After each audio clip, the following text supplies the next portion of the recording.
Subscribe کریں ہمارے channel کو اور بیل آئیکن کو کلک کریں تاکہ ہماری ہر نئی آنے والی ویڈیوز آپ تک بآسانی پہنچ سکے۔ بسم اللہ الرحمن الرحیم۔ قرآن پاک میں ارشاد باری تعالیٰ ہے، جب دل میں گناہ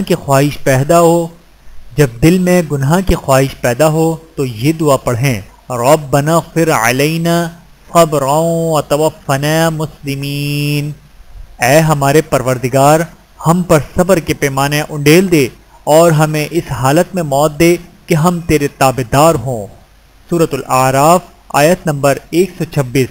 اللہ تعالی ہم سب کو صبر کرنے کی توفیق عطا فرمائے، آمین ثم آمین۔ ویڈیو دیکھنے کا بہت شکریہ۔ مزید ویڈیوز دیکھنے کے لیے ہمارے چینل کو سبسکرائب کریں۔ اگر ویڈیو پسند آئے تو لائک کریں۔ اچھی بات کو دوسروں تک پہنچانا صدقہ جاریہ ہے۔ جزاکم اللہ خیرا کثیرا۔ اپنا اور اپنے پیاروں کا بہت زیادہ خیال رکھیے گا اور مجھے دعاؤں میں یاد رکھیے گا۔ Take care. اللہ حافظ۔